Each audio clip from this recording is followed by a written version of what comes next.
Bonjour et bienvenue sur la chaîne de l'application Kismat. Aujourd'hui, je vais vous parler d'un contrôle qui est tombé cette semaine, en début de semaine, et c'est un abonné de l'application qui m'a envoyé son énoncé. D'ailleurs, je remercie cette personne, ça me permet d'en faire profiter tout le monde pour surtout vous montrer qu'on ne pouvait pas se rater dans ce contrôle. Alors, c'est un contrôle sur le produit scalaire et les équations de cercle et de droite. Donc, ça concerne les élèves de première et de terminale, voire dans certains lycées un peu en avance, les élèves de seconde. Alors, dans la première question, on nous demande si l'équation x carré plus y carré moins 2x moins 2y moins 18 égale 0. Est-ce que c'est bien une équation de cercle? Et il faut déterminer son centre et son rayon. Et bien pour ça, rien de plus simple, vous allez dans l'application, dans le chapitre des fonctions. Ensuite, vous allez sur la page qui s'appelle équation de cercle. Voilà, vous cliquez dessus. Et là, tout en bas de cette page, donc vous vous embêtez pas, il n'y a pas besoin de scroller pendant 10 minutes. Quand les pages sont longues, dans l'appli, en haut à droite, il y a 3 petits points. Vous cliquez dessus, s'ouvre un petit menu, c'est la petite carte GPS de la page et vous verrez, c'est écrit Keys. Vous cliquez dessus, ça vous amène directement en bas de la page. Et on ne va pas se casser la tête à scroller l'écran pendant 20 secondes. Et donc, cette Keys, vous l'ouvrez et elle vous dit x carré plus y carré plus ax plus by plus c. Voilà, combien vaut A, B, C? Il nous suffit de mettre les coefficients, rien de plus compliqué. A égale moins 2 dans cet exercice, B égale moins 2 et C égale moins 18. Et voilà, tu as fait le plus dur. Tu cliques sur valider. Toute la rédaction va apparaître détaillée, expliquée étape par étape, comme si tu avais un prof qui t'expliquait à côté de toi ce qu'il faut faire.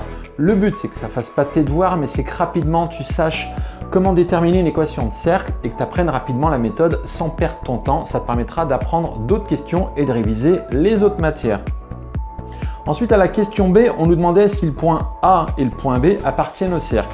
Donc par exemple, pour le point A de coordonnées 3, 5, rien de plus simple, tu retournes dans le chapitre des fonctions dans l'application et cette fois-ci, tu cliques sur le bouton qui s'appelle « Est-ce qu'un point appartient à une courbe ou une droite ?» Tu cliques dessus, tout en bas, c'est le cas qui est tout en bas, tu tombes sur un petit dépliant. Tu cliques dessus, il s'ouvre. Ce dépliant s'appelle « Si tu veux savoir si un point appartient à une courbe dont tu as l'équation ». Et tu verras, ça t'explique la méthode. Tu n'as plus qu'à appliquer ça en contrôle.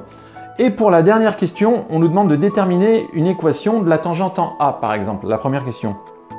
Pour ça, rien de plus simple, la droite D, elle est tangente au cercle de centre I. Au niveau du point A, donc IA, c'est un rayon du cercle, c'est perpendiculaire à cette tangente D. Donc on a le vecteur IA, on va calculer ses coordonnées, comme en classe de seconde, XA moins XI, YA moins YI. Si tu as un doute, tu vas dans l'application, dans le chapitre coordonnées, vecteur droite cette fois-ci, et tu verras, ça va t'aider à calculer les coordonnées d'un vecteur si tu as du mal. Mais donc on obtient le vecteur IA, ses coordonnées c'est 2, 4 et c'est un vecteur normal à la tangente, ça veut dire perpendiculaire.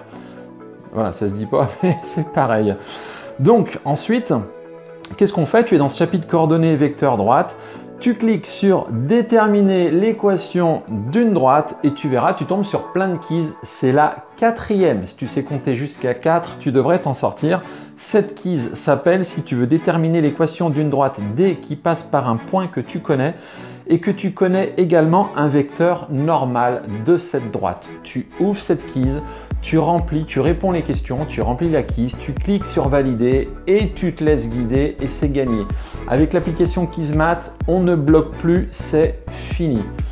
Voilà, n'hésite pas à partager cette vidéo et va vite dans l'application apprendre 90% des questions qui tombent en contrôle et ainsi tu auras 18 sur 20. Allez, ciao!